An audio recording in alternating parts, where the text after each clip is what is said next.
Glória a Deus. Meus irmãos, paz seja convosco. Amém. Que essa paz se estenda à sua casa. Que a bênção de Deus esteja na sua família. Colossenses capítulo 1.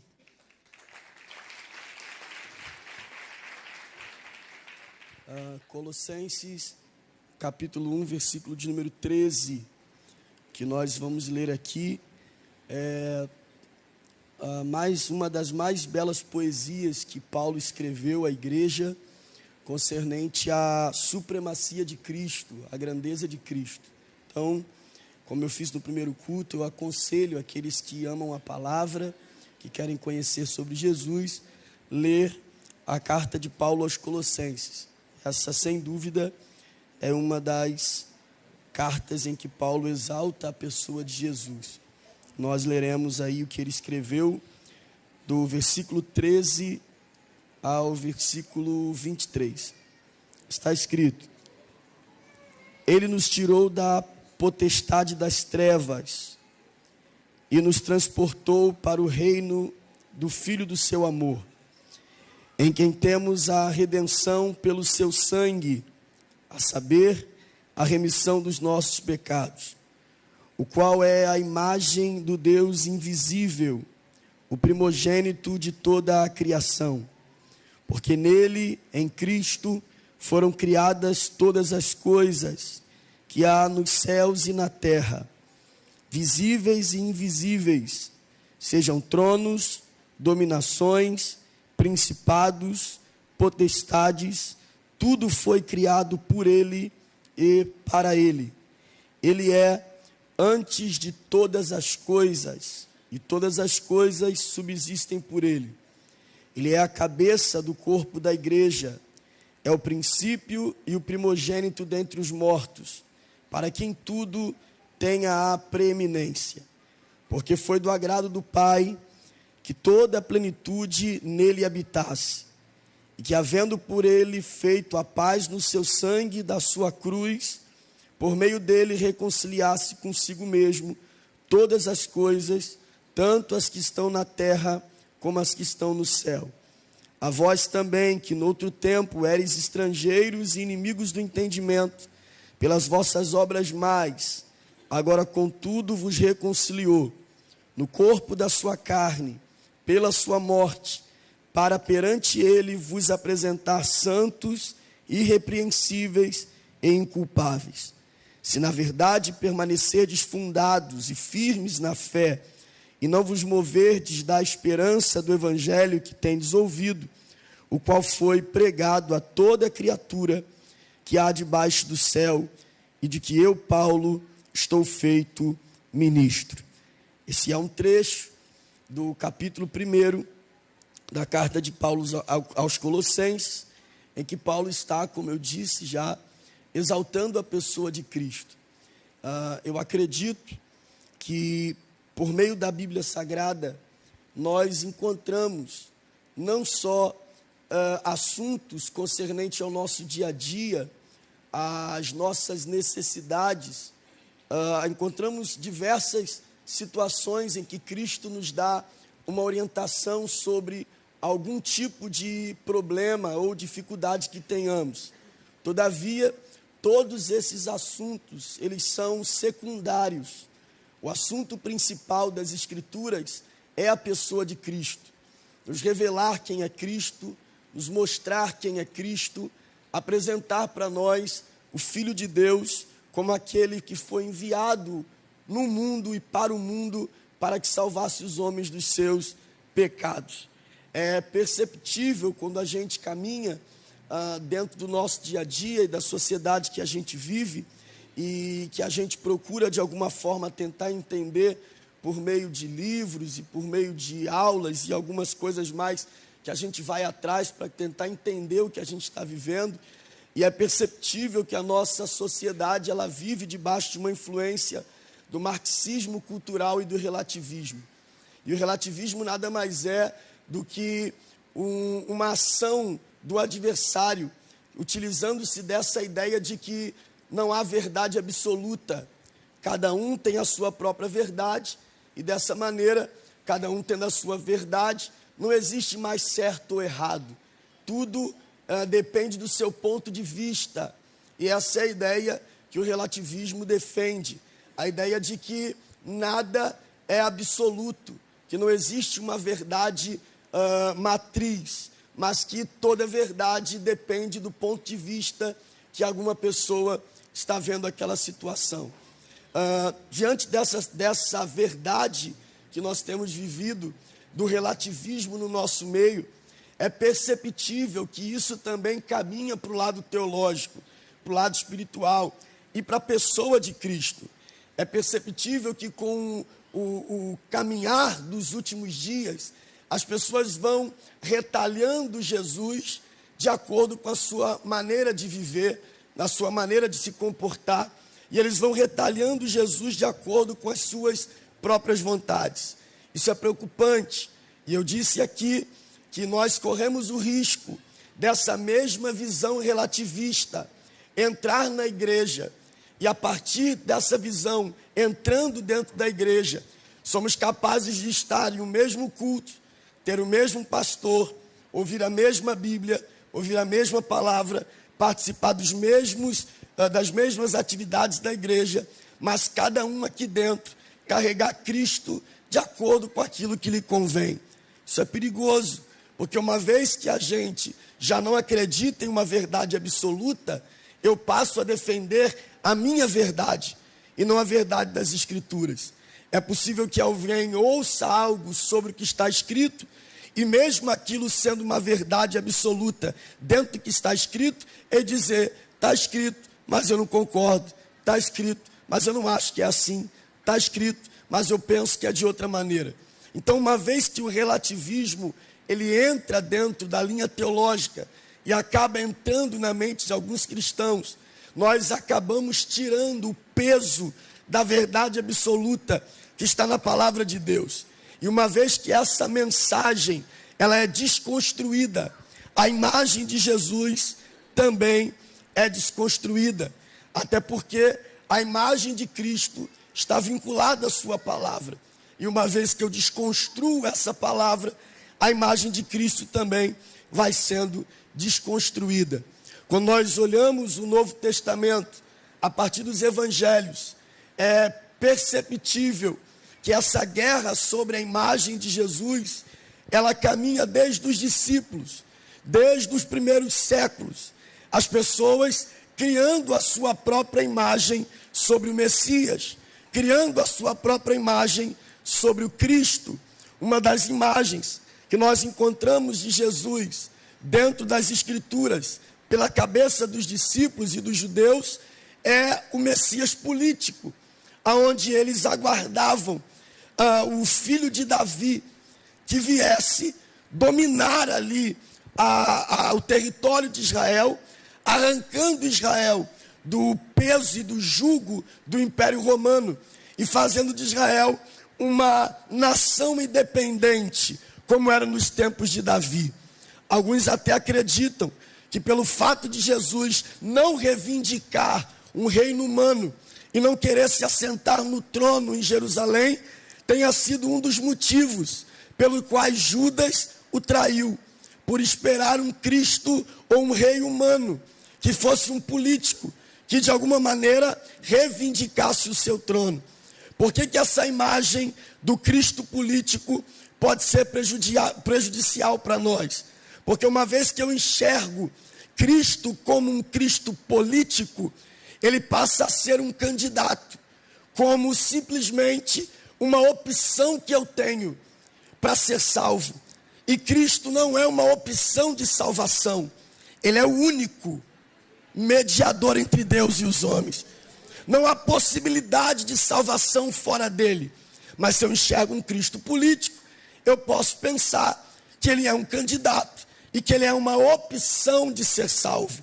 Talvez seja essa a ideia que Judas teve, já que ele não vai providenciar o que eu espero, eu vou partir para um outro lado, porque eu tenho uma opção. Jesus não é uma opção, ele é o único mediador entre Deus e os homens. Fora dele não há salvação.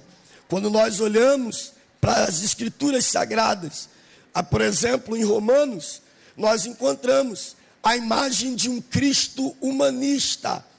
O humanismo toma conta dos gentios. E essa ideia de um Cristo humanista, ele demonstra Deus sendo convertido ao que a filosofia chama de antropocentrismo. E o que é o antropocentrismo? É o homem no centro de todas as coisas. Uma vez que eu crio na minha cabeça um Deus que me mantém no lugar em que Ele me achou. Um Deus que vai se adequando ao meu modo de vida. E uma vez que eu penso que Deus pode se adequar ao meu modo de vida, eu estou me convertendo ao humanismo. Eu sou o centro e Deus me acompanha nas minhas vontades. Por que isso é um perigo? Porque uma vez que Cristo se converte ao humanismo, e eu passo a achar que Ele acompanha os meus desejos, eu não quero um Salvador, eu quero um cúmplice para os meus pecados. Eu não quero um Salvador, eu quero um parceiro para as minhas bagunças. Eu não quero um Deus que salve a minha alma, eu quero um Deus que me proteja na minha sexta-feira e me guarde na madrugada que eu volto para casa. É comum, por exemplo, e eu dei esse exemplo aqui algumas vezes e mais cedo, é comum, por exemplo, a pessoa dizer na sexta-feira, sextou, e ele vai caminhar para o baile dele, para a bagunça dele, para a vida que ele quer viver, e ali ele se prostitui, adultera, bebe, se droga, mas antes de sair de casa, ele faz o sinal da cruz. Antes de sair de casa, ele ora o Pai Nosso. Antes de sair de casa, ele pede uma proteção, porque ele não quer que Deus liberte a sua alma, ele quer que Deus proteja o seu corpo. Ele quer bagunçar sem perigo, ele quer zonear sem perigo, ele quer apresentar-se aos seus desejos sem que nada possa lhe causar mal algum. Você já deve ter visto, porque eu também já vi, o bonde que vai para o assalto, e aí antes do assalto, a galera se reúne e ora o Pai Nosso. Deve ser para Deus abrir o cofre, cegar os seguranças e facilitar o trabalho. As pessoas vão criando um Deus para si, porque na cabeça deles, o importante é ter Deus no coração. E esse Deus humanista, ele é cúmplice dos meus erros e não salvador da minha alma. Ele é cúmplice dos meus pecados e não perdoador das minhas iniquidades. Há um perigo em ter um Deus convertido ao humanismo, porque ele é alguém que me acompanha nas minhas decisões e não alguém que orienta o meu caminho. Quando nós caminhamos pela Bíblia, nós encontramos em Coríntios a imagem de um Cristo filosófico, onde Paulo tem que lutar com os filósofos da época, que rebaixam Cristo à mesma altura que Sócrates, Platão, Aristóteles e tantos outros filósofos gregos. E a ideia de um Cristo filosófico é que Cristo é mais um cara com uma boa ideia, mais um cara com uma boa palavra, mais um mestre com um bom ensinamento. E Cristo não é um cara inteligente, ele é um Deus todo-poderoso. Cristo não é um camarada sábio, ele é a própria sabedoria entre os homens. E eu preciso tomar cuidado para não transformar Cristo em um Deus filosófico, aonde eu vou atrás das suas ideias, mas não imito o seu modelo de vida. O cristianismo não é cristianismo na minha vida pela palavra que eu ouço, mas pelo modo de vida que eu decidi viver. Eu não sou cristão pela mensagem ouvida, eu sou cristão pela mensagem vivida e praticada. Quando Cristo é só um Cristo filosófico, eu caminho admirando as suas ideias, mesmo que na prática isso não seja uma realidade. Quando você caminha para os Gálatas, ou para a carta de Paulo aos Gálatas, você tem uma outra imagem de Cristo. É a imagem do Cristo anátema, onde Paulo chama de um novo evangelho. Paulo chega a dizer a essa igreja que se alguém chegasse a ele pregando outra coisa que não fosse o que estava escrito, mesmo que fosse um anjo, ele deveria ser chamado de anátema. Por que Paulo diz isso? Porque naquela época, Cristo está salvando pela graça os gentios, e os judeus não estão aceitando aquilo. E eles estão chegando para eles dizendo o seguinte: olha, só a graça não basta. Você tem que ter uma festa, você tem que ter uma circuncisão, você tem que ter um amuleto, você tem que ter alguma coisa que comprove a sua fé. Isso é um perigo, porque quando nós olhamos para esse Cristo insuficiente, que precisa de alguma coisa, nós acabamos atrelando a nossa fé ao material. Então, se não tiver uma água ungida, não tem cura. Se não tiver uma rosa, não tem cura. Se não tiver uma campanha, não tem cura. Nós vamos atrelando a nossa fé a coisas visíveis, pensando que Deus é insuficiente para fazer algo sozinho. Só que Deus não é alguém que não pode fazer algo sozinho. Nós temos usado aqui um slogan de que ninguém faz nada sozinho. Isso é para homens. Homens dependem de outros homens para que algo se realize. Deus não. Deus não precisa de ninguém. Antes que houvesse dia, Ele já era. E não há quem possa escapar das suas mãos. E operando Deus, não há quem possa impedir. Ele é o Deus Todo-Poderoso. Mas essas imagens de Cristo, ou a imagem de Cristo fragmentada por segmentos, por grupos sociais, vão trazendo e arrancando de Cristo a sua essência, a sua supremacia, tiram Cristo do lugar que é dele por direito, e vão colocando e resumindo Cristo ao seu modo de vida. Quando João, em Apocalipse, ele está na ilha de Pátimo, no capítulo 1 de Apocalipse, ele tem uma visão sobre Jesus. Naquela visão, ele vê a imagem do Cristo glorificado. Você conhece?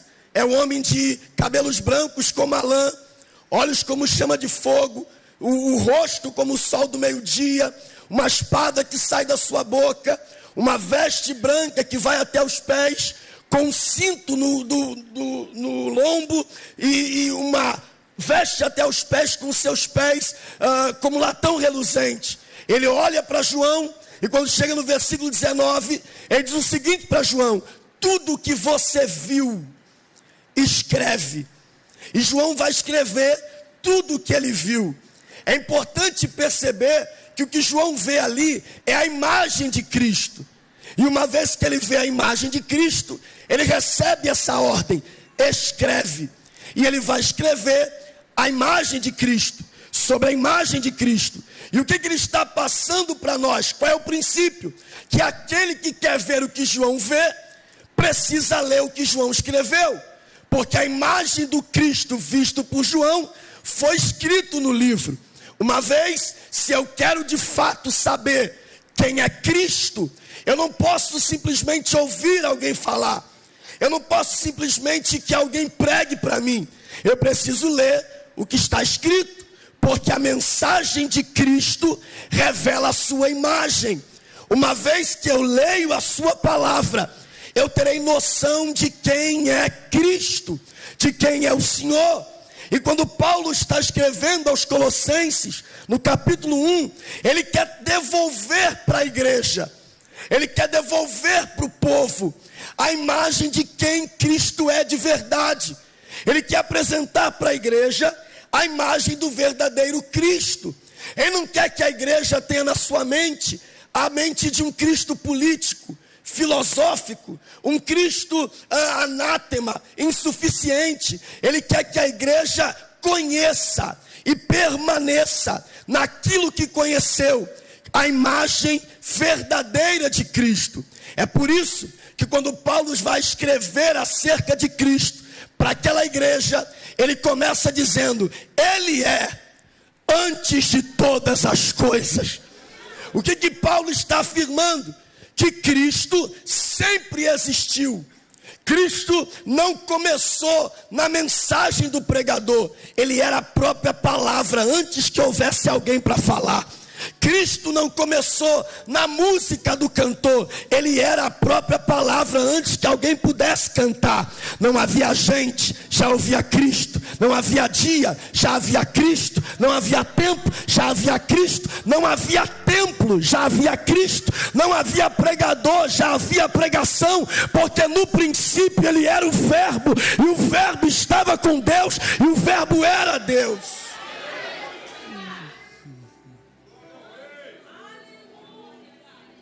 Aleluia. Ele é antes de todas as coisas. Quando Paulo apresenta ele como antes de todas as coisas, Paulo está apresentando um Cristo eterno. Oh, glória a Deus. É lindo que a Bíblia diz em Isaías capítulo 9, e eu disse aqui mais cedo, Cristo tem muitos filhos, mas uma filha só, registrada no cartório, uma só. Ele foi em algum cartório que eu não sei aonde tinha, mas ele chegou naquele cartório e disse: eu quero registrar minha filha. E alguém disse: o que você quer botar o nome dela de quê? Ele disse: eternidade. É a única filha que Deus tem, eternidade. Porque Isaías diz que ele é pai, pai da eternidade. E para você ser pai de alguém, você precisa ser antes desse alguém. E aí complica. Porque eu sei que Deus é atemporal. E o que Deus é? O que é um Deus atemporal? É um Deus que não está preso ao tempo. Deus não está nem no passado, nem no presente, nem no futuro. E ao mesmo tempo Ele está no passado, no presente e no futuro. Deus não está preso a dias da semana, meses do ano, anos do século. Deus não está preso a isso. Ele não está preso ao tempo. E eu sempre achei que Ele estava na eternidade. Só que Isaías diz que Ele é pai da eternidade. Então não havia nem ontem, nem hoje, nem amanhã, e Ele já era Deus. Não havia eternidade, e Ele já era Deus. Ele não é só atemporal, Ele é transcendente. Ele transcende qualquer tipo de pensamento humano. Você pode tentar prender Ele em uma caixinha, você não consegue. Porque antes que houvesse dia, Ele já era Deus. E antes que houvesse eternidade, Ele já era Deus. Antes que houvesse o Gênesis, Ele é antes do princípio. Oh, glória a Deus. Aleluia. Quando João Batista aparece falando sobre Jesus, ele diz assim: esse que vem após mim é antes de mim. Glória a Deus. E ele diz: por isso eu não sou digno de desatar as sandálias dos seus pés. O que João Batista está dizendo bate muito com o que Isaías diz no capítulo 9, verso 6, quando Isaías diz assim: um menino nasceu, humanidade de Cristo, mas o filho nos foi dado, eternidade de Cristo. O menino nasceu porque foi gerado de Maria, mas o filho foi nos dado porque ele sempre existiu. Por isso João Batista está dizendo: aquele que vem após mim é antes de mim. Ele vem após de João porque como menino ele é 6 meses mais novo que João. Mas ele vem antes de João porque como Deus, ele criou João. Oh, glória a Deus. É por isso que a encarnação de Cristo é a coisa mais louca que a gente já viu. Porque a encarnação de Cristo é o Gênesis ao contrário. Porque em Gênesis 1, todo o Criador vê o surgimento de toda a criação. Mas na encarnação de Cristo, toda a criatura vê o nascimento do Criador. Oh, glória a Deus. Maria vai dar de mamar quem a criou. José vai cuidar de quem lhe deu vida. A gente está vendo o homem Cristo vivendo entre nós sem nunca deixar de ser Deus. Ele é antes de todas as coisas. Ele é antes de todas as coisas. Todas as coisas estão sujeitas a Ele. E Paulo continua dizendo: Ele não é só antes de todas as coisas, todas as coisas subsistem por Ele. O que Paulo está dizendo, Ele não é só antes de todas as coisas, Ele é criador de todas as coisas e sustentador das coisas criadas. E como Ele sustenta isso com a mão não. Hebreus 1:3 diz que Ele sustenta todas as coisas com o poder da sua palavra. Ele criou pela palavra e pela palavra está sustentada. Salmo 148 diz: e Ele lhe deu uma ordem, e tudo está no lugar em que Ele ordenou. Oh, glória a Deus. Porque Deus não precisou de mão para fazer nada. Com a sua palavra, todas as coisas foram feitas e sustentadas por Ele. É por isso que quando Ele está diante da mulher samaritana, Ele olha para aquela mulher e diz assim: se você me pedisse água, eu te daria água viva, você nunca mais teria sede. A mulher disse assim: mas como? Se o senhor não tem nada na mão, o senhor não tem um balde, o senhor não tem um cântaro, o senhor não tem nada na mão, como é que o senhor vai me dar água viva se o senhor não tem balde para pegar essa água? Aí ela diz assim para ele: és tu maior do que meu pai Jacó? Porque Jesus era humilde, que se ele não fosse humilde, ele dizia: sou. Eu sou o Deus de Jacó. Eu sou o Deus de Abraão. Eu sou o Deus de Isaac.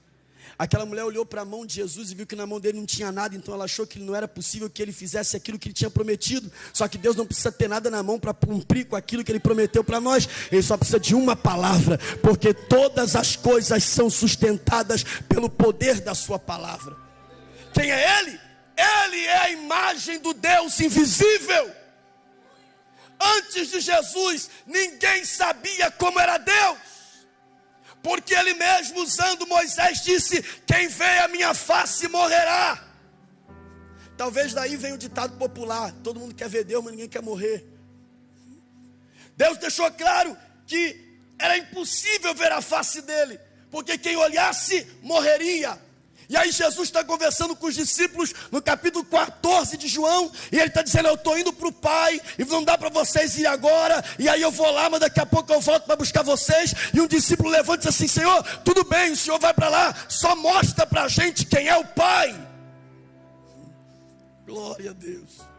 Jesus olha para ele e diz assim: vocês estão tanto tempo comigo, oh glória a Deus, e querem ver o Pai? Quem vê a mim, vê o Pai, porque eu e o Pai somos um. O discípulo diz: não, então já entendi, mas qual é o caminho que o Senhor vai pegar para lá, para que a gente pegue também? Ele disse: vocês querem saber o caminho? Eu sou o caminho, a verdade e a vida. E olha a expressão que ele usa: ninguém vem, não é ninguém vai, é ninguém vem, porque ele é o caminho, a verdade e a vida, e é o próprio Pai. Oh glória a Deus. Ele é a imagem do Deus invisível. Ele não é só a imagem do Deus invisível, ele é a cabeça da igreja. Ele é a autoridade máxima da igreja. Sem Cristo não existe igreja, existem reuniões. Sem Cristo não existe culto, existe show. O que faz de uma igreja igreja é a presença do dono da igreja. Cristo é a cabeça da igreja. Cristo é o fundador da igreja. Mateus capítulo 16: sobre esta pedra eu edificarei a minha igreja, e as portas do inferno não prevalecerão contra ela. Ele é o fundador da igreja. Cristo não é só o fundador da igreja, ele é o fundamento da igreja. Paulo escreve aos Coríntios dizendo: nenhum alicerce pode ser posto em cima daquele que já colocaram Cristo. Ele não é só o fundador da igreja, ele é o sustentador da igreja. A igreja não para de crescer, não para de avançar, não para de triunfar, porque Cristo é quem sustenta a igreja. Ele não é só o fundador, ele não é só o fundamento, ele é fundamental na igreja. Sem mim, disse ele, nada podeis fazer. Eu disse aqui mais cedo: a casa da minha avó tem um pé de jabuticaba. Conhece? Pé de jabuticaba? Sim. Jabuticaba tem, o pé de jabuticaba tem um diferencial de outras árvores. Ela dá fruto no tronco. Então você pode cortar os galhos dela, que ela continua frutificando no tronco. E a jabuticaba ensina, o pé de jabuticaba ensina para nós que é possível que uma árvore dê fruto sem tronco, sem galho. É possível que uma árvore dê fruto sem galho. Mas é impossível um galho dar fruto sem árvore. Por isso Jesus Cristo disse: eu sou a árvore. Porque sem mim, sem vocês, eu continuo sendo Deus, eu continuo sendo Senhor, eu continuo sendo Cristo. Vocês são galhos, porque sem mim nada vocês podem fazer. Quem é Ele, irmão? Ele é o cabeça da igreja. Quem é Ele? Ele é antes de todas as coisas. Quem é Ele? Ele é a imagem do Deus invisível. Quem é Ele? É Ele, o reconciliador do Deus, de Deus com os homens e dos homens com Deus. Ele escolheu a cruz. Glória a Deus. Ele escolheu a cruz. Não foram os homens que escolheram Barrabás. foi Cristo que escolheu a cruz. Porque só na cruz haveria reconciliação entre Deus e os homens. O seu sangue vertido na cruz é que trouxe paz aos homens diante de Deus. Quem é Ele? Ele é aquele que escolheu a cruz para que hoje a gente estivesse aqui. Quem é Ele? Ele é o cabeça da igreja. Ele é antes de todas as coisas. Ele é a imagem do Deus invisível. Ele é o reconciliador dos homens com Deus. Quem é Ele, irmão? Quem é Ele? Ele é aquele que nos tirou da potestade das trevas e nos transportou para o reino do Filho do seu amor. Isso aqui é importante demais, porque toda conversão é um transporte. Toda conversão é um transporte. Deus nos arranca de onde nós estávamos para o lugar onde Ele deseja que a gente esteja. É impossível alguém que aceitou a Jesus estar no mesmo jeito, nas mesmas práticas, nos mesmos hábitos, porque uma vez que Ele me encontra aqui, Ele me transporta para o reino do seu amor. É um processo de transporte. Não existe cristianismo sem mudança de vida. E a igreja precisa voltar a colocar Jesus no lugar dele por direito. Ele não é político, ele não é alguém filósofo, ele não é nenhuma dessas coisas que a nossa mente retalha a ele. Ele é Senhor dos senhores, ele é Rei dos reis, ele é dono de todas as coisas. Ele é aquele que João viu como o único digno de abrir o livro e desatar os selos. Ele é o leão da tribo de Judá. Ele é o Cordeiro de Deus que tira o pecado do mundo. Ele é o noivo que a igreja espera para o dia do arrebatamento. É sobre ele que o Espírito clama dizendo: Maranata, ora vem Senhor Jesus. Ele é o batizador com o Espírito Santo. Ele é o libertador dos homens. Ele é a cura que o homem precisa. Ele é o único modo do homem se salvar. Aleluia. Quem é Ele, irmão? Essa é uma pergunta que a gente precisa ficar se fazendo todo dia. Porque eu tenho medo de às vezes criar no meu pensamento um Cristo que não é real. Eu tenho medo de às vezes criar no meu pensamento um Cristo que está acoplado ao que eu acho, ao que eu penso, e não o que a Bíblia diz. Quem é Ele, irmão? Um dia Jesus perguntou para os discípulos: o que dizem os homens que eu sou? Todo mundo falou um monte de coisa, menos o que Ele era de verdade. Isso é um perigo. Porque uma vez que eu conheço Cristo pelo que os outros falam, eu posso conhecer tudo em volta dele e não conhecer quem é Ele. Aleluia. Quem é Ele, irmão? Pedro disse: Tu és o Cristo, o Filho do Deus vivo. Tu és o Cristo, o Filho do Deus vivo. Quem é Ele? Ele é o primogênito dentre os mortos. Aleluia. Você sabe que é primogênito dentre os mortos aqui? Primeiro de uma nova raça. Cristo é o primeiro de uma nova raça.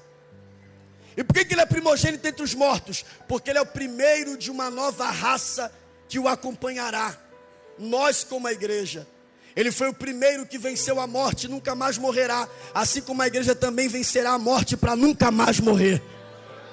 É por isso que só depois do sepulcro Ele chama os discípulos individualmente do que Ele não havia chamado antes.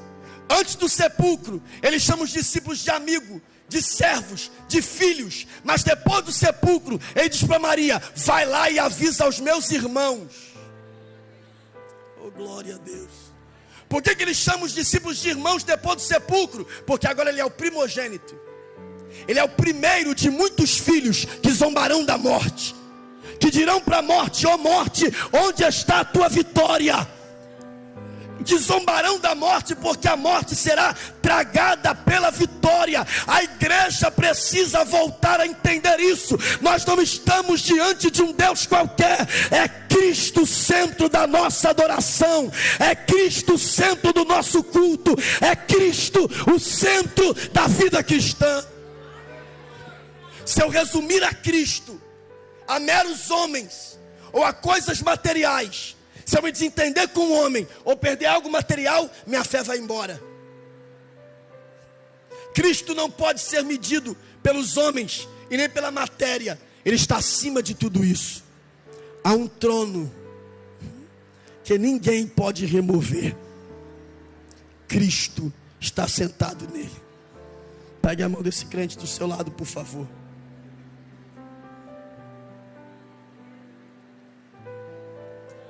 Feche os seus olhos, por gentileza.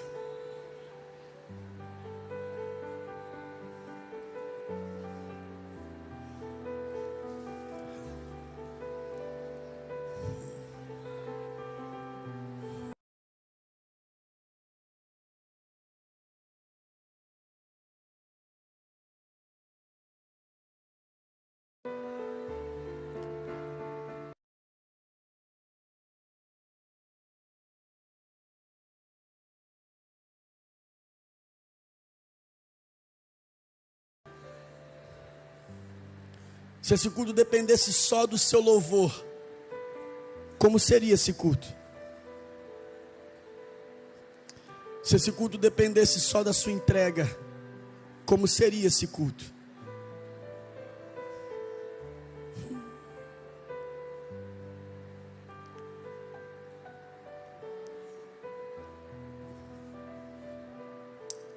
Tudo que um pregador pode fazer é te aproximar de Cristo.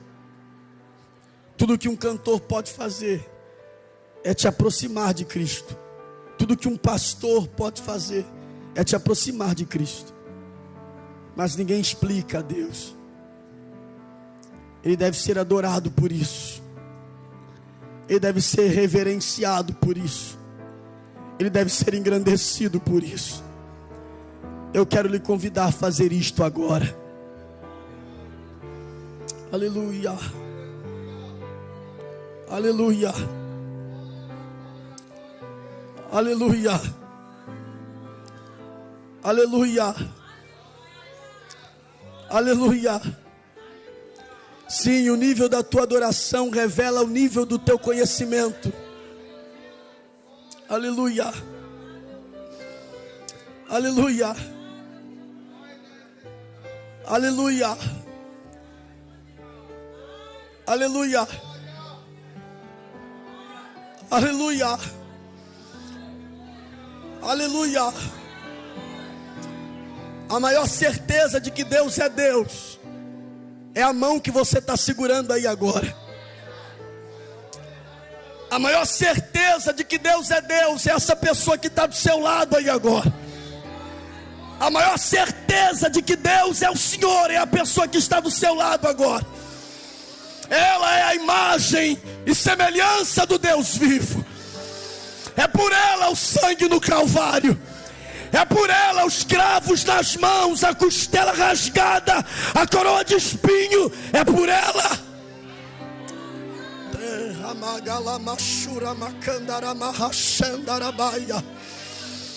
Salomão disse: tem três coisas que eu não entendo. Com toda a sabedoria que ele tinha. Pegue a mão de alguém e feche teus olhos. Com toda a sabedoria que Salomão tinha, ele diz: tem três coisas que eu não entendo. Primeiro, o caminho do vento. Segundo, como se formam os ossos dentro de uma mulher grávida. E terceiro, as obras de Deus. Você vai estudar como é que se formam os ossos no ventre de uma mulher grávida. Aí o médico diz que é o cálcio do osso da mulher que vai se envolvendo. Nananana. Toda uma explicação científica. Mas eu prefiro ficar com o que Davi disse no Salmo 139. De um modo tão maravilhoso e terrível eu fui criado. Oh, eu eu ainda estava informe, e os meus ossos nem eram ossos, e o Senhor já me conhecia. Oh, tu entristeceste-me no ventre da minha mãe, tu entrelaçaste-me no ventre da minha mãe. Sabe o que essa expressão quer dizer? Que o Senhor fez tecido, o Senhor costurou o homem dentro da sua mãe. A isso aí que você chama de pele, a ciência chama de tecido epital. Glória a Deus. Estudaram para dizer que a pele é tecido. Davi escreveu dizendo: o Senhor me costurou no ventre da minha mãe.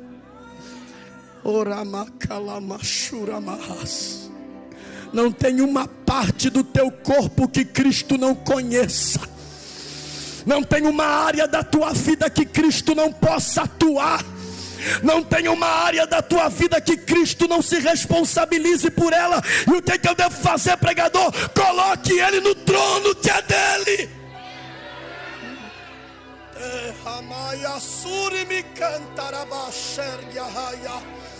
Abra sua boca para engrandecê-lo, para exaltá-lo, para bendizê-lo. E enquanto você constrói um trono de louvor a Deus, Ele cura alguém, Ele liberta alguém, Ele renova alguém, Ele batiza alguém, Ele salva alguém, Ele restaura alguém. Enquanto você abre a sua boca para dizer quem Ele é, Ele te mostra quem Ele é. Ele caminha dentro desta casa, Ele anda em nosso meio, Ele revela a sua presença. Não há ninguém aqui dentro esta noite maior do que Jesus Cristo. Ele é.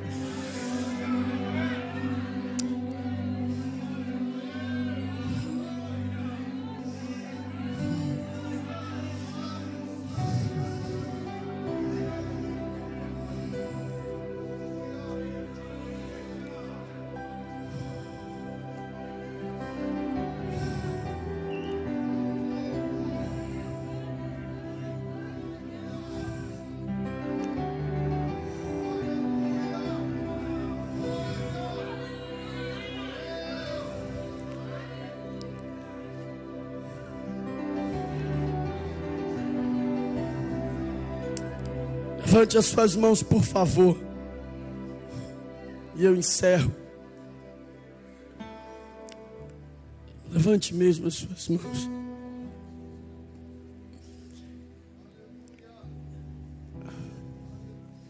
Esse é o nosso espaço, irmão. Essa é a nossa casa. Aqui não existe para outro sentido se não for para adorar a Jesus.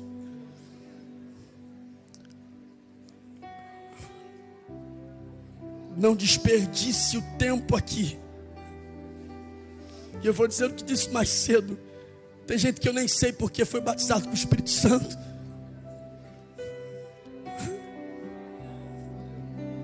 Essas línguas estranhas não é para você guardar na bolsa, não, irmão. É para você abrir a boca num culto como esse.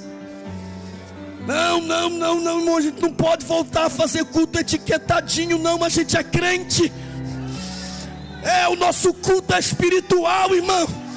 O nosso culto tem um Deus que está esperando a nossa adoração, o nosso louvor. Nós não viemos para uma reunião de gentes chiques. Nós viemos para uma reunião pentecostal, de crente lavado e remido no sangue de Jesus. Ou se você é profeta, seja profeta. Ou se você tem línguas estranhas, fale em línguas. Se você tem visão, veja.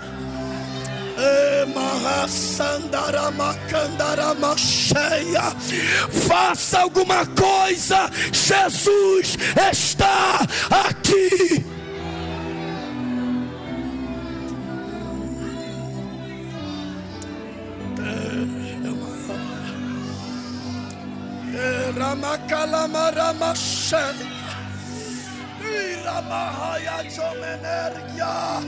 Abra a tua boca para glorificar a Jesus, para servir a Jesus, porque enquanto você adora, alguma coisa diferente acontece. Já está acontecendo. Já está acontecendo. Já está acontecendo. Já está acontecendo. Já está acontecendo. Já está acontecendo. O mundo precisa voltar a temer a igreja, a temer o povo que carrega o nome do Senhor. E eles só vão temer quando vê Cristo entronizado entre nós.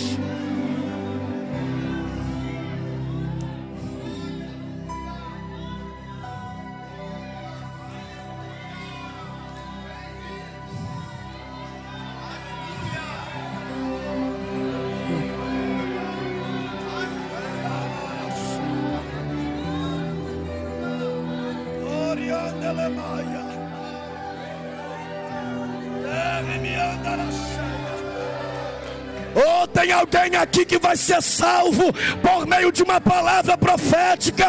Tem alguém aqui que vai ser curado por meio de um abraço. Tem alguém aqui que deixa Deus usar a tua vida. Isso é igreja.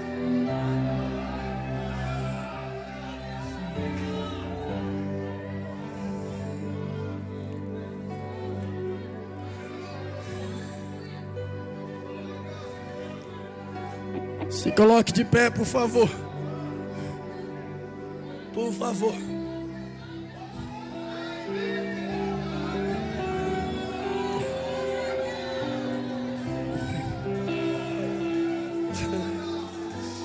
Ele está andando aqui.